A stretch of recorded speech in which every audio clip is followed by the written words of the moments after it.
So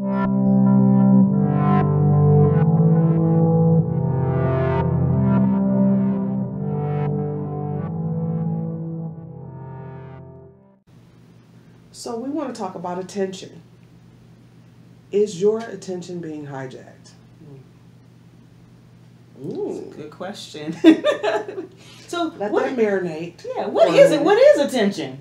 What is attention? Attention is focusing. Oh, whatever. Yeah, your focus and perception. So it's when your mind and the faculties of your mind are directed at something with the specific transfer of perception coming in. So you're focusing on something to get something back. Absolutely. It's an energetic exchange. Absolutely. I would say that's what focus is and attention. So how do you know that your attention is being hijacked? What does that feel like? So when we talk about perception and hijacking, being hijacked means that it's being taken away without your consent. So when your attention is being hijacked, your focus is being taken away from what your primary focus should be. Mm-hmm. And this can happen against your will, or you can voluntarily give your attention away. Absolutely. I know I look around the internet and you're constantly being shown ads. Absolutely. Right? Because your attention is valuable to a dollar amount, right? So there are marketers and firms out there that are consciously studying your attention and how you use it and how that translates into dollars. Mm-hmm. That's why we call it paying attention. Absolutely. You see it on Facebook. Mm-hmm. If they see that you like a certain thing or you're into a certain type of lifestyle, those will be the ads that are on the side of your Facebook page. Mm-hmm. Because they have been studying and saying like, oh, she likes this. Yeah. Let's give her more of these things. Absolutely. And so the value in your attention is what your value is. Mm-hmm. And what you put on it. So there are common ways that we misuse our attention. Yeah. So one of those is through drama. Yeah. And understanding if we are addicted to drama. Yeah. Because you can't be addicted to it. I had to realize for myself many years ago, I'm addicted. I was sitting one day and I was just sitting there and it just came to me like, I think I'm addicted to drama. I was so outdone. Right. Like I like when stuff is happening and I look at it and maybe I start stuff myself. Yes. Which is a way that you could be misusing your attention on your behalf, but you can also be misusing other people's attention. Absolutely. Through drama. Because you want to add them in. It's like with that misery loves company. Mm-hmm. So you want to add other people in. Girl, let me tell you. So we do that with the drama, which leads to gossip. Yeah. Which is another way of hijacking attention. Yeah. Distractions. We could be doing something and all of a sudden something pops up on television. The news, something in the news, or on one of those entertainment shows, which is all gossip. Yeah. Then we're like paying attention, like, Nicki Minaj did what? Yeah. Donald Trump did who? Right. Like, is that really important? Is that the best use of your attention? So not to say that you shouldn't have general awareness about world events or things that are happening, but exactly how much of your attention should you be focusing on that? Absolutely. Right. Because we feel sometimes we have this idea of multitasking. I don't even know when that became. That wasn't a word before, like some years ago. Right. It just popped up. And so everybody jumped on board. Like, oh, yeah, I'm a great multitasker. And da-da-da-da-da. I can do 5 things. But you're really not.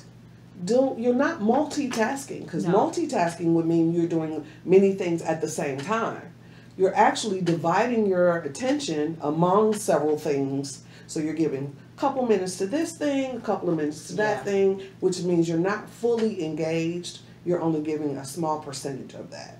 So, other ways you misuse your attention is that you already know something, right? So when you already know something, the behavior of your attention is actually to kind of skip over the things that you've already got preconceived notions about. You already know it. So why would you look deeper or take a look? This is Also, just kind of just as a foreshadowing of things to come, that's a great way for bad habits to hide. Absolutely. Is that it's something that we've become so used to that we've identified it as ourselves. So now it's something you don't pay attention to. Right. You won't even look at it. That's just me. That's just how I am. Mm-hmm. So, other ways is that, again, pattern recognition. So this looks like a situation from the past, and therefore... It must be the same thing. It must be the same thing. It couldn't be... I already know what that is. You already know what that is, and you can't... It's not possible for it to have any other explanation, and as soon as you cut off the ability to see other possibilities, you lock in what something means. Absolutely. And another thing we have to be mindful of is attention terrorists. Oh, dun dun dun. It is actually people out here who, they may not have bomb jackets on or carry M16s, but they are hijacking your attention on purpose. On purpose. A deliberate, conscious, and it's usually for personal gain. They are doing this extracting the value of your attention for their own use. And you can see that in people, especially people with large platforms. And we know that is, that can be spiritual leaders, especially spiritual leaders who engage in kind of misdirection. Right. You know, the spiritual leaders that I admire tend to be like, if you were to give them some piece of bad news, it's like dropping it down a well. You would, and you trying to listen for the echo, and you never get an echo because they're not going to give you anything back on that because they recognize that as something that is, in the grand scheme of things, not important and not something they want to focus on because it doesn't align with their purpose. Absolutely. And that is so very important. So we want to give you some pointers or some tips on how you can rescue your attention from the hijackers. That's right. So first, one of the things you can do is define your purpose. What's your purpose? Why are you here? What are you here to do? And really figuring that out for yourself and not even so much thinking about it, but just allowing yourself to feel what feels good to you and keeping that where your primary focus is. Yeah, and connecting with your purpose. Another thing which I'm so glad you brought up is to recognize when you aren't focused. Because I think a lot of times that we are so used to not being focused. It's a conditioning that's happening currently where this multitasking is being glamorized. Yes. And the lack of focus is actually... to a certain degree, something we're all supposed to be engaging in. You see people walking around, everybody's walking around, and they're on their phones. Right, all in the phone. And even when you're just sitting in an environment together, we're supposed to be, communing, and everybody's head is this, doing this. And so it's like you have to recognize, first, okay, I'm not paying attention. And then disengage. Okay, let me stop. Yeah, put the phone down. Put the phone down. Cut the browser off. Turn off social media. Do whatever you got to do so that whatever you're doing, you can fully focus on. As an entrepreneur, that's a really important skill to have because if I want to finish a task and get something done and do it well, do it my best, I need to eliminate the distractions in my environment and I need to very much so be focused on what I'm doing. Absolutely. Absolutely. And then it's one of my favorites. Let that shit go. Yes.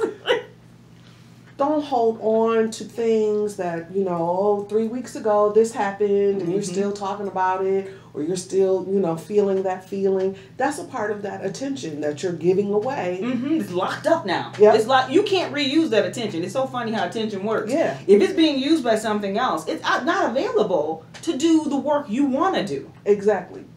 And if we only use 10% of our brain power, then that is a lot of little units that we're using that really could be used towards something else. So when you recognize that you're doing this and then you immediately disengage and let the shit go, then you can move on to bringing yourself back into focus. Absolutely. On what it is that your task is, not what everybody else wants you to do. And if you've had challenges with your attention, attention and the control over your attention are absolutely skills you can develop. Absolutely. We've been working on it. We host a retreat where we show groups of people how to wrangle their attention and use it for what they want to use it, so that everything they're doing in their life is pointing towards their purpose. And it's amazing that you can have a very fulfilled life with all of that focus happening. We think we're going to miss on something. There is a cure for attention deficit. There is. How about that? There is. How about that? Okay. So developing your attention, one of the ways that we've used is to zone in when you're doing a task. We were talking about doing dishes, which is something I personally don't like, but I know that when you see my dishes now. But when I do dishes, I'm completely 100% focused on the task. I'm washing. Everything is on purpose. I'm inspecting. I'm seeing the dirt. This is a fulfilling way to wash the dishes, because once you get to the end, not only do you have clean dishes, you got a clean kitchen, but you've also experienced being in the zone and having that be almost like meditation, because that's what happens when you get your focus together. You can live every part of your life as though it's some form of meditation. So. Yes. So we hope that you take some of these suggestions, because that's what they are, and practice, play with them. You know, see what works for you. But we want to see that you are recognizing that when your attention is being hijacked, so that you can fully reclaim yourself. So thank you for listening, and remember, what are we going to believe now? Excellent.